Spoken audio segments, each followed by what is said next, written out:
moment is because he's a distinguished Toastmaster, is Jeff Rufenacht. Let's welcome.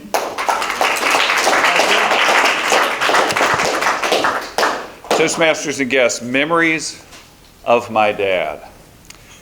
What I love when Linda speaks, conversational, relaxed, eye contact, vocal variety, all masterful. You're a natural storyteller.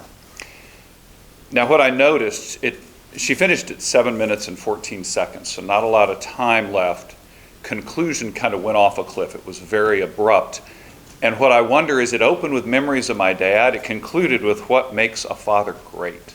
So I wonder if it had been what makes a father great, and not give us 2 stories, but 3 stories about what makes your father great. But under the heading of memories of my dad, a memory can be, he left me all alone in the market. I don't think that makes a father great. So I think just consider content-wise how to maximize, because delivery, you're on point. One thing to think about, you had your visual aid at the back of the room. I always tell people move with purpose. I noticed for a lot of your speech, there was a lot of this, where you just were kind of wandering around. If you notice, Jordan, he moved with purpose to the blanket, from the blanket.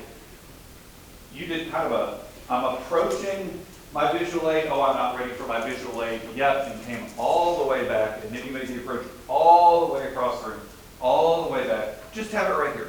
Have it right here, because the visual aid is to add to, not distract from what's happening. The other thing is you could have saved some time. Instead of hauling the weights that far, just do half the distance. You would have made up time that you would have then been able to use in your conclusion. But visual aids are always tricky for people. I think if you do that, instead of having that gargantuan task of moving everything, it just becomes an adjunct. It adds to, and then you can really tighten things up at the end and give us about another 10, 15 seconds of conclusion to really drive your point home about memories of your dad. Thanks.